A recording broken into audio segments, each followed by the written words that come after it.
She was the coldest billionaire in the city, and he was a struggling single dad who just spilled coffee on her $3,000 coat.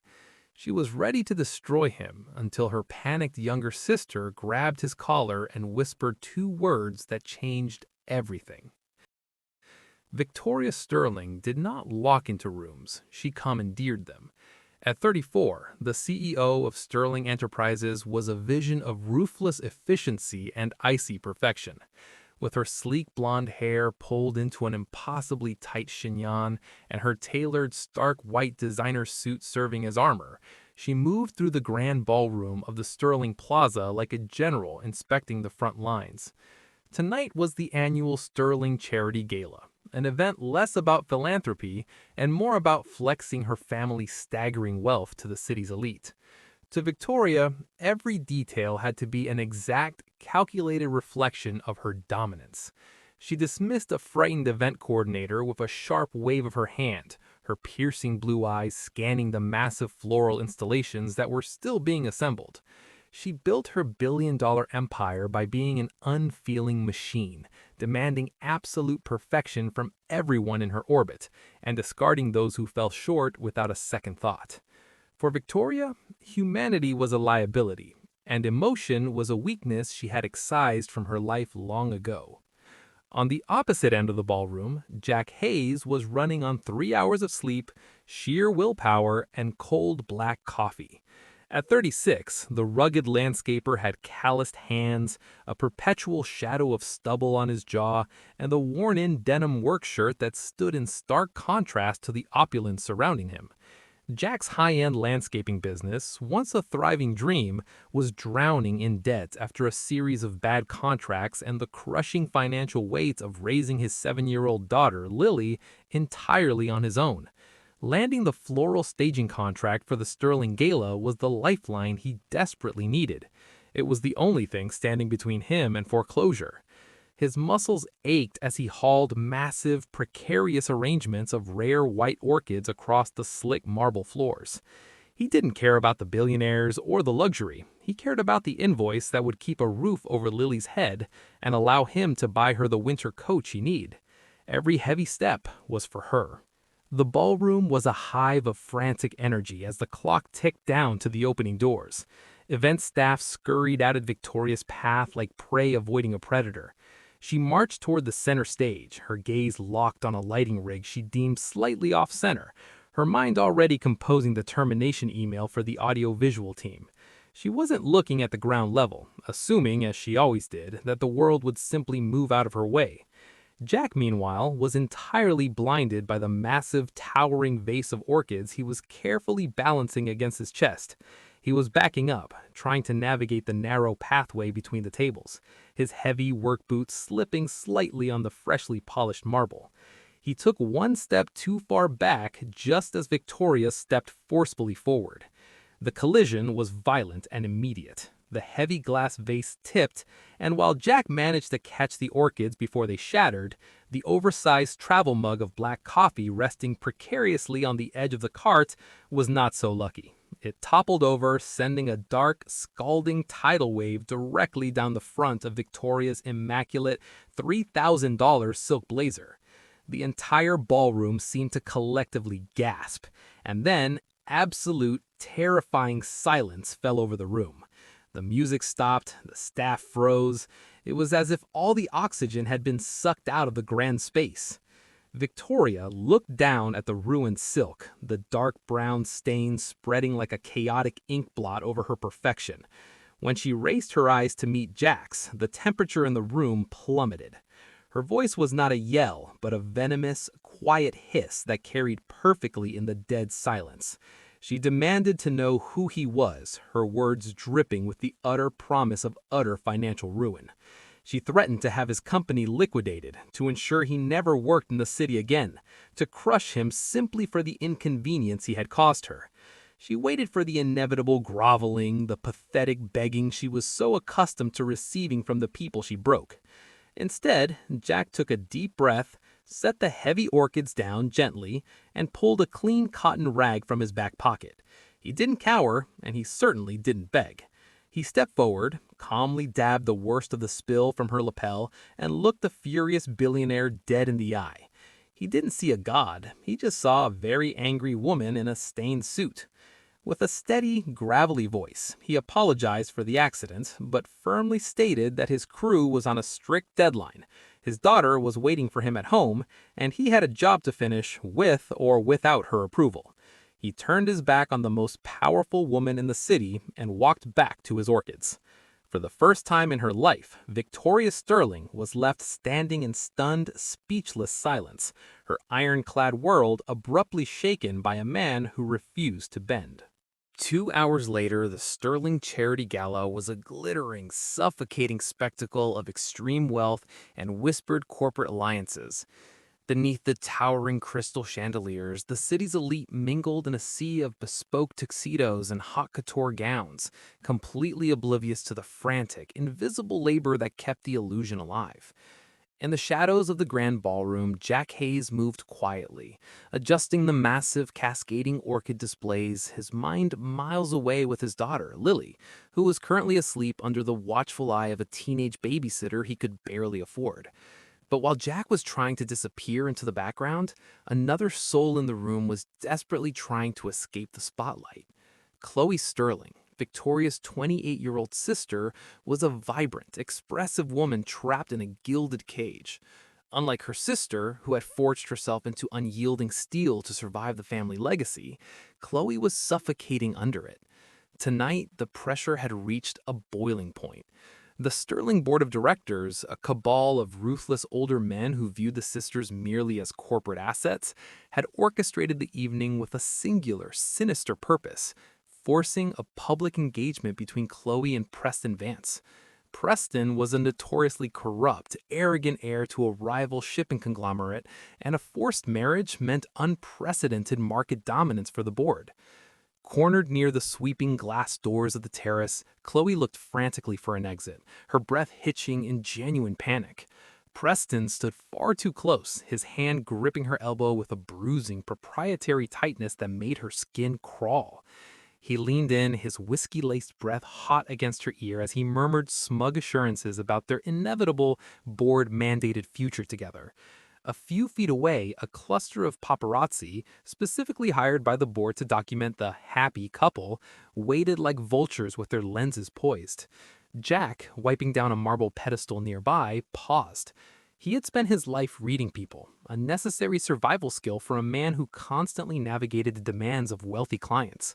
He recognized the look in Chloe's eyes immediately. It wasn't the petulant annoyance of a spoiled heiress. It was the raw, paralyzing terror of a woman who was entirely trapped. While the rest of the high society guests deliberately looked the other way, unwilling to disrupt a multi-billion-dollar merger, Jack's jaw tightened. He didn't care about corporate politics, and he certainly didn't want any more trouble with the Sterling family after his disastrous run-in with the Ice Queen CEO earlier. But his conscience simply wouldn't allow him to stand by and watch. Moving with quiet, deliberate purpose, Jack stepped directly into the tense bubble surrounding the couple. He didn't make a grand, disruptive scene. Instead, he skillfully bumped the heavy base of a nearby floral column, causing the towering arrangement of white lilies and orchids to sway precariously toward Preston. The arrogant heir cursed, instinctively jumping back and dropping Chloe's arm to protect his tailored suit from being crushed. "My apologies, sir," Jack said smoothly, his gravelly voice calm, but his broad shoulders subtly positioning themselves between Preston and Chloe. It was a flimsy excuse, but it provided the exact physical barrier Chloe needed. Taking advantage of the distraction, Chloe took a shaky step backward, her eyes meeting Jack's with a flash of profound gratitude. But Preston, recovering quickly and noticing the paparazzi shifting their cameras toward the commotion, angrily reached around Jack to grab her again. The flashbulbs erupted. The media was seconds away from immortalizing a narrative that would seal Chloe's fate forever. Desperation, pure and blinding, washed over her. She needed a scandal. She needed something so catastrophic, so unpardonably humiliating to the Vance family, that the board would be forced to cancel the merger entirely. Without thinking, Chloe lunged forward, grabbing the thick canvas lapels of Jack's worn work shirt. The heavy scent of earth, rain, and clean sweat washed over her as she pulled the rugged, startled landscaper down to her level. "Kiss me," she whispered frantically, her voice trembling with unshed tears. "Please, just do it." The cameras fired in a blinding strobe of white light, ready to capture the scandalous ruin of the Sterling-Vance merger. Any other man in that room, driven by ego, spite, or opportunism, would have taken the shot. But Jack Hayes was a father who spent his life trying to set a good example for a little girl. He saw a woman in deep distress, not a pawn to be used. With firm, gentle hands, Jack gripped Chloe's wrists, breaking her hold. He took a deliberate, respectful step backward, giving her space while keeping his body angled to shield her from the cameras. "You don't want to do this, ma'am," he murmured softly, ensuring only she could hear him. Across the room, separated by a sea of oblivious billionaires, Victoria Sterling stood completely frozen. She had witnessed the entire exchange. The cynical, heartless CEO had expected the blue-collar worker to be a sleazy opportunist. Instead, as she watched Jack protect her sister's dignity at the cost of his own safety, a tiny, terrifying crack appeared in the ice around her heart. The morning sun offered no warmth to the Sterling Enterprises boardroom, where the fallout from the gala was already reaching a catastrophic fever pitch. The tabloids were splashed with blurry front-page photos of Chloe Sterling desperately gripping the collar of a rugged, unidentified landscaper. The board of directors was apoplectic, threatening to oust Victoria from her position as CEO if she couldn't immediately control her sister and salvage the billion-dollar Vance merger. Victoria, however, was already 10 steps ahead, her mind operating with the cold, calculating precision of a supercomputer. She needed a narrative shift so violent, so unbelievably distracting, that it would consume the media cycle entirely and take the target completely off Chloe's back. Across town, Jack Hayes was sitting in the cramped, dusty office of his landscaping garage, staring blankly at a terrifying stack of final notice bills. The floral contract from the gala would barely cover his crew's payroll, let alone the massive balloon payment looming over his business. He rubbed his exhausted eyes, a deep, gnawing guilt consuming him as he glanced at a framed crayon drawing of a smiling flower that his 7-year-old daughter Lily had taped to his desk. His heavy, anxious reverie was abruptly shattered by the crunching of gravel outside. Jack looked out the grimy window to see a custom, blacked-out Maybach pulling into his humble lot. Within minutes, Jack found himself escorted by 2 stone-faced security guards away from his chaotic life and directly into the heart of Victoria's world, the Sterling penthouse. The penthouse was a terrifying reflection of its owner, a sterile, sprawling fortress of glass, steel, and unblemished white marble suspended high above the city smog. Victoria sat behind the massive, monolithic desk, her demeanor as impenetrable as a bank vault. She didn't offer him a seat, a drink, or a basic pleasantry. Instead, she slid a thick, leather-bound folder across the polished surface. Her voice was clipped, completely devoid of any human emotion, as she outlined the most absurd, high-stakes business proposition Jack had ever heard. She needed a massive scandal of her own to eclipse her sister's near miss, a shocking, wildly out-of-character romance that would completely derail the board's narrative. The ironclad contract demanded that Jack pose as her devoted, passionate boyfriend for exactly 90 days. He would attend high-profile events, smile lovingly for the paparazzi, and perfectly play the part of the rugged, blue-collar man who had miraculously melted the city's most notorious ice queen. In exchange, Victoria would wire an astronomical sum of money directly into his business account, enough to clear every single debt, upgrade all his failing equipment, and leave him with a comfortable financial cushion for the rest of his natural life. She laid out the terms with the clinical detachment of a corporate merger, reducing the concept of human connection to bullet points and strict non-disclosure clauses. Jack stared at the document, a mixture of profound disbelief and deep-seated anger churning violently in his gut. He looked at the impeccably dressed woman sitting across from him, seeing nothing but a cold, calculating machine willing to literally buy a human being to solve a public relations crisis.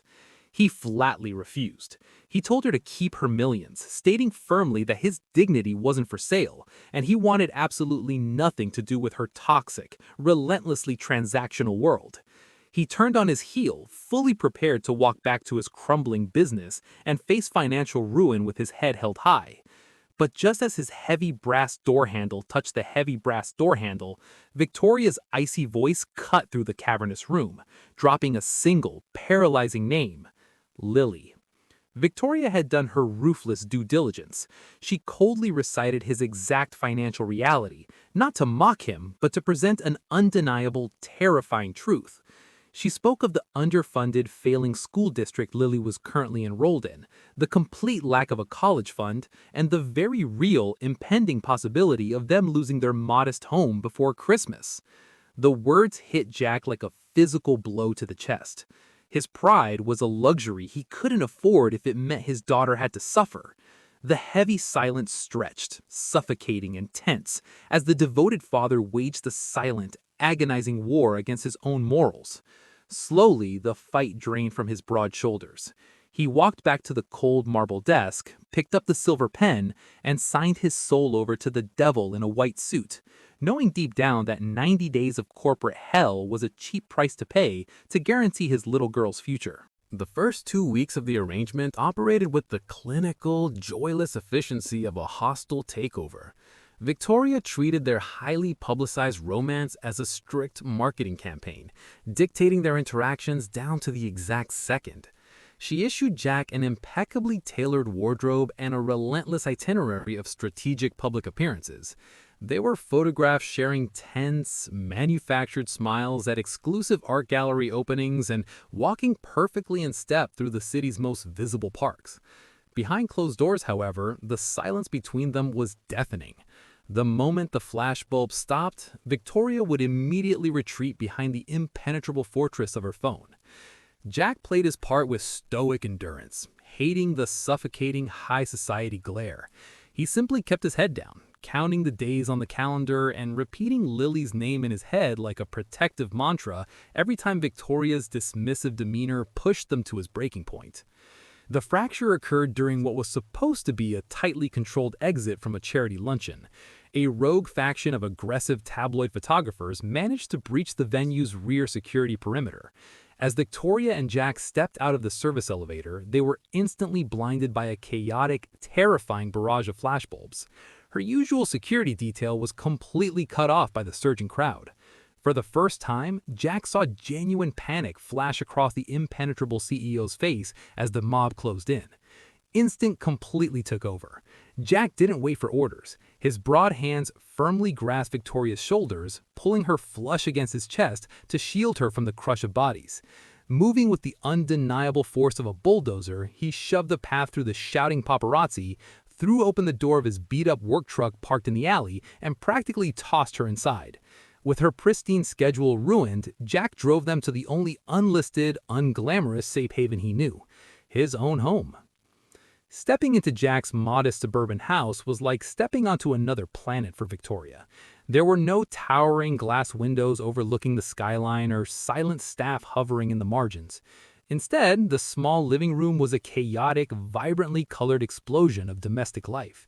Worn furniture was draped with mismatched blankets, library books teetered precariously on a scratched wooden coffee table, and a bright pink plastic kitchen set dominated the corner. Victoria stood stiffly near the front door, her sharp designer suit completely out of place, feeling a strange, suffocating tightness in her chest. Before she could process the sensory overload, a small tornado of energy burst from the hallway. 7-year-old Lily, wearing denim overalls and clutching a thoroughly loved stuffed rabbit, skidded into the room. She stopped dead in her tracks, her large brown eyes blinking up at the towering, icy stranger.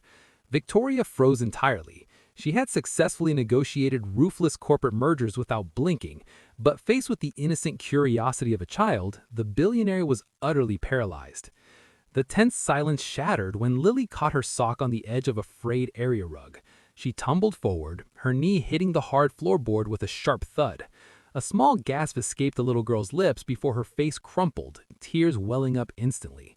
Victoria took a panicked step back, her heart hammering frantically. In her cold upbringing, tears were met with stoic disapproval. She had no script for human fragility. But Jack was already there.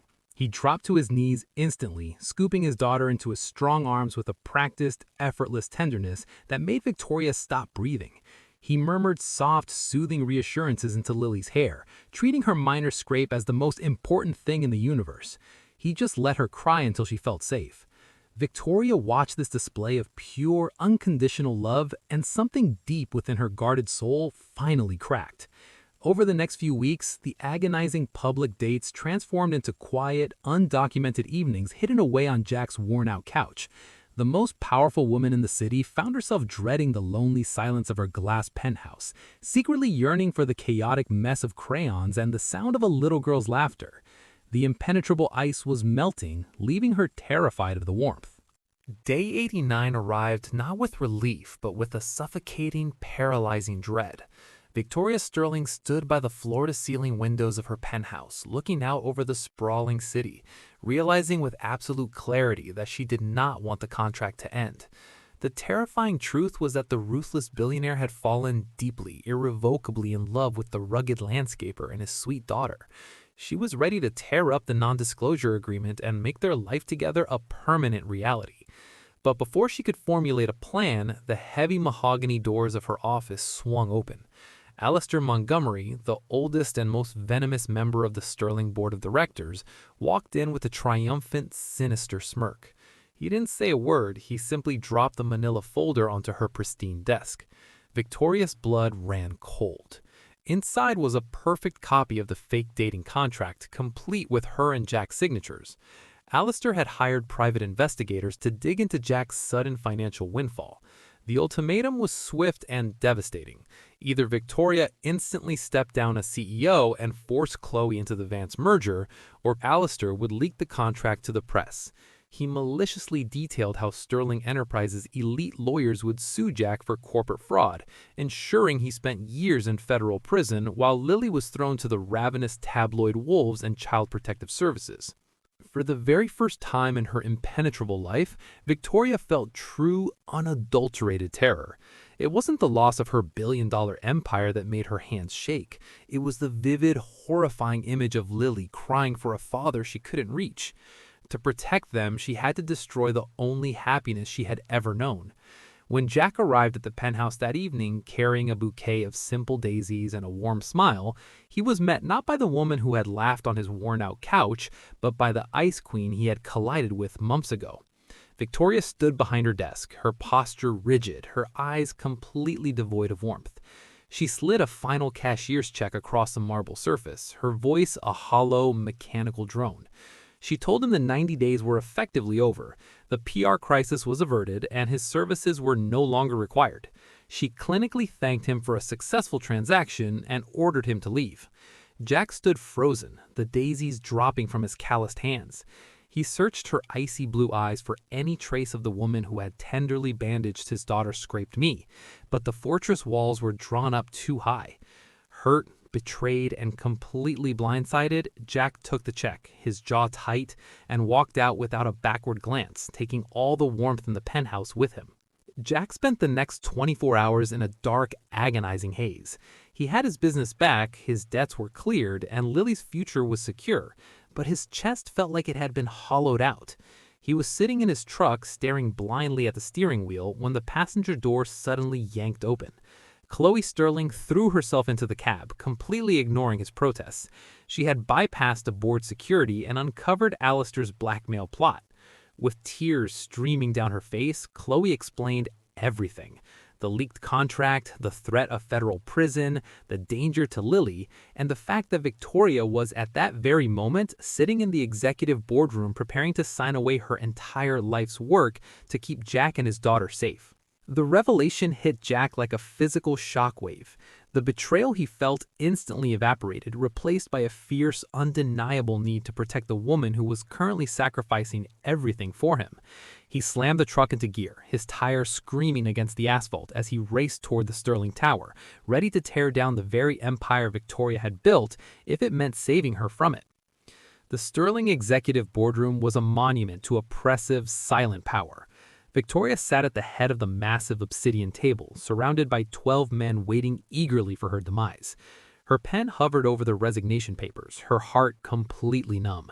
Just as the nib touched the heavy paper, the double doors burst open with a deafening crash. Two security guards were practically dragged into the room by Jack Hayes, his denim jacket askew, his chest heaving. Alistair shot to his feet, screaming for the police, but Jack didn't even look at the board. He marched straight to the head of the table, his eyes locked entirely on Victoria. The room fell dead silent. He didn't yell or demand justice, he simply reached out, his calloused hand gently covering hers, stopping the pen. He told her, his gravelly voice echoing in the cavernous room, that she didn't have to be a machine anymore. He told her the money didn't matter, the press didn't matter, and the empire didn't matter. He just wanted the woman who had burnt toast in his kitchen. Victoria looked at his hand, rough and real, and then looked around at the cold, calculating men who had controlled her entire existence. The ice finally, completely shattered. With a steady hand, Victoria picked up the resignation papers, picked up Alistair's blackmail file, and ripped them directly down the middle. She let the pieces flutter onto the polished table, looked Alistair dead in the eye, and told him to keep the company. She turned her back on $1 billion, took Jack's hand, and walked out of the boardroom, finally stepping into the messy, beautiful reality she was always meant to have.